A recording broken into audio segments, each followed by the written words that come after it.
Step one for a fantastic turkey.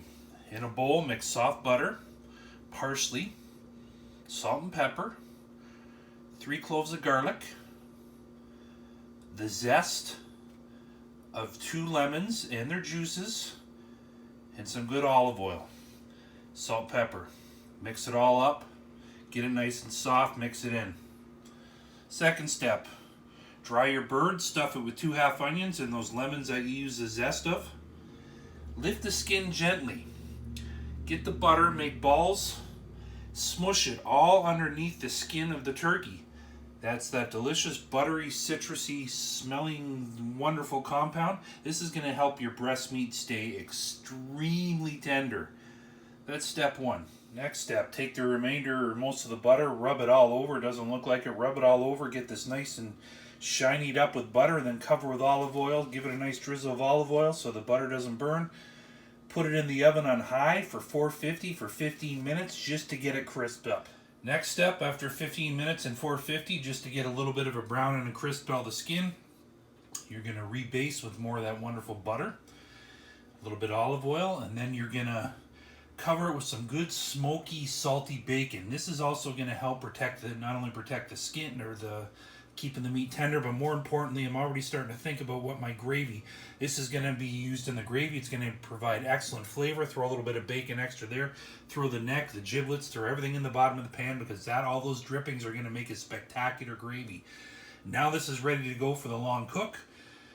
You're going to want to cook for half hour per kg, or about 15 minutes a pound at 350, basting probably every 20 minutes to a half an hour. So my bird is 6.5 almost kg, so around 14 pounds. So I'm going to cook this bird for just over almost 3.5 hours. All right, here's our bird. Doesn't look like much, but it's going to be fantastic. Now here, before we get into the gravy, this is going to be the most critical step of any turkey. I don't give a shit if you put the butter in, you dry it, you brine your bird.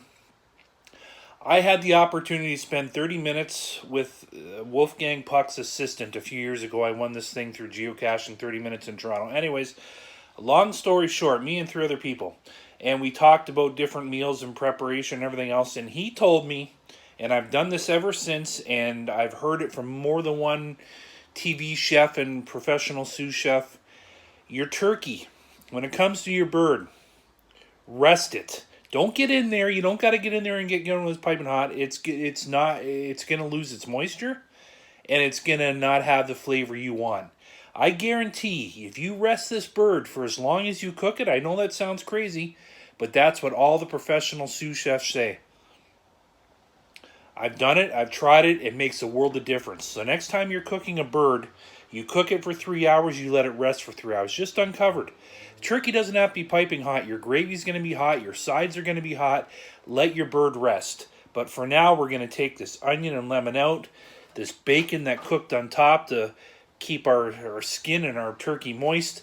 That's all going to go in this pan. We're going to separate the fat drippings, and then we're going to start a nice gravy going. We're going to take the fat and add some flour, make a roux. We're going to mix it all together, and we're going to have one hell of a turkey dinner.